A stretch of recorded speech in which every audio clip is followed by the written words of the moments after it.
నీటి పొదుపు కోసం సినీ రాజకీయ ప్రముఖులు కదిలారు. ప్రపంచ జల దినోత్సవం సందర్భంగా ప్రతినబూనారు. భవిష్యత్తులో జల జగడాలు రాకుండా జాగ్రత్త పడతామంటూ పిలుపునిచ్చారు. భూగర్భ జలాలను కాపాడుకుందామని నినదించారు. నీటి బొట్టు నడిసి పట్టు నీటి కరువు తరిమి కొట్టు. అన్నం లేకున్నా మనం కొన్ని రోజులు ఉండగలం. అన్నం లేకున్నా మనం కొన్ని రోజులు ఉండగలం. నీటిని కాపాడకుంటే కాటికి పోవాల్సిందే. కొన్ని కోట్ల గొంతులెండి దాహమనే సమయంలో వరుణుడి కరుణాకటాక్షమే తగ్గిన తరుణంలో నీటి యుద్ధముల కొరకై పిడికిళ్ళు బిగించవద్దు. నీటి బొట్టు జారకుండా దోషిళ్లను పట్టండి. నీటిని ఆదా చేసే నేతలకే చేయకూడదాం. నీటిని దానం చేసే దాతకు దండం పెడదాం. శుభం.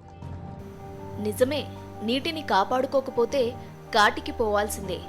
నీరే జీవులకు ప్రాణాధారం. రాను రాను భూగర్భ జలాలు అడుగంటడంతో నీటి ఎద్దడి తీవ్రమవుతోంది. దీనికి తోడు చుక్క నీటిని కూడా ఒడిసి పట్టుకోలేకపోతున్నాం. దీంతో భవిష్యత్తు ప్రశ్నార్థకంగా మిగులుతోంది. ఈ సమస్య నుంచి బయటపడాలంటే ఇప్పటి నుంచైనా మేలుకోవాలని, అందుకే ప్రపంచ జల దినోత్సవం సందర్భంగా హైదరాబాద్ మహానగరంలో నీటి ప్రాధాన్యతపై పలువురు ప్రముఖులు ప్రచారానికి శ్రీకారం చుట్టారు. కేబీఆర్ పార్క్ లో వాక్ ఫర్ వాటర్ సంస్థ నిర్వహించిన మానవహారంలో GHMC mayor Bonthu Rammohan, water works MD Janardhan Reddy, MAA association అధ్యక్షుడు డాక్టర్ రాజేంద్ర ప్రసాద్, నటుడు తనికేళ్ల భరణి తదితరులు పాల్గొన్నారు.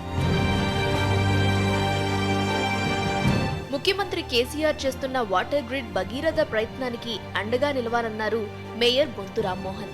హైదరాబాద్ కు మంచినీటిని అందించే జలాశయాలన్నీ ఎండిపోయినా కృష్ణా, గోదావరి జలాలతో ప్రజల గొంతు తడిపేందుకు ప్రయత్నిస్తున్నామన్నారు.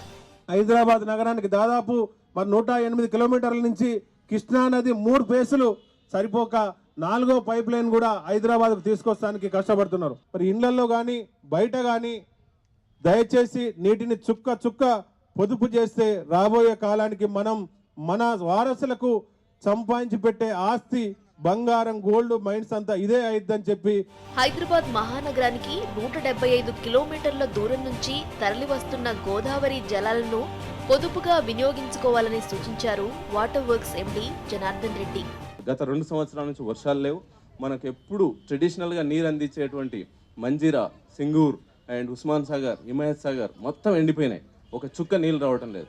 లక్కీలీ 7 సంవత్సరాల నుంచి కొనసాగుతున్నటువంటి గోదావరి 175 కిలోమీటర్లు అంటే ప్రపంచంలో దాదాపు 5-6 ప్లేస్లలో మాత్రమే ఇంత దూరం నుంచి నీళ్ళు తెచ్చుకుంటాం.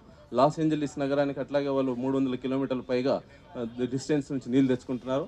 మనం కూడా గోదావరి నుంచి నీళ్ళు అంత దూరం నుంచి తెచ్చుకుంటున్నాం. అంత దూరం నుంచి తెచ్చుకున్నటువంటి నీటిని వృథా పోనివ్వకుండా తప్పనిసరిగా ఇక్కడ వచ్చినటువంటి వాళ్ళం. మానవాళికి గాలి ఎంత ముఖ్యమో నీరు అంతే ముఖ్యమన్నారు మా అసోసియేషన్ అధ్యక్షుడు డాక్టర్ రాజేంద్ర ప్రసాద్. ఒక మనిషి ప్రాణం నిలబడాలంటే గాలి ఎంత ముఖ్యమో నీరు కూడా అంత ముఖ్యం. రాను తరాలు మారుతున్నప్పుడు నీరు తగ్గుతోంది, ఈ గ్లోబ్లో మొత్తం ప్రపంచ గ్లోబ్లోనే నీరు తగ్గుతోంది అనే ఒక బాధ మనందరికీ కలిగినప్పుడు మనందరం కలిసి మన బాధ్యత ఏంటి, మనందరం ఒకటి తాటిపై నిలబడి మనందరం కూడా ఆ నీటిని మనం సేవ్ చేసుకోవాలి, ఆ నీటిని మనం జాగ్రత్త పరచుకోవాలి. రాబోయే తరాలకు కూడా మనం ఎట్లా వాళ్ళకి నీరు ఉండే విధానంగా మనం ఏం చేయాలి అనే విషయానికి అందరం కూడా అనుకుని ఒక తాటిపై నిలబడి మీతో పాటు మాతో పాటు మీరు కూడా ఈ యజ్ఞంలో పాల్గొనండి. నీరుని ఒక డబ్బు దాచినట్టు, ఒక ఆహారం దాచినట్టు నీటిని కూడా నిల్వ చేయండి, నీటిని కూడా సేవ్ చేయండి. నీటిని పొదుపుగా వాడుకుందామంటూ తనికేళ్ల భరణి అందరిచే ప్రతిజ్ఞ చేయించారు. Vikram, correspondent, Sakshi news, Hyderabad. Friends and neighbors to use water wisely and not waste it. It is our planet and only we can save it. we can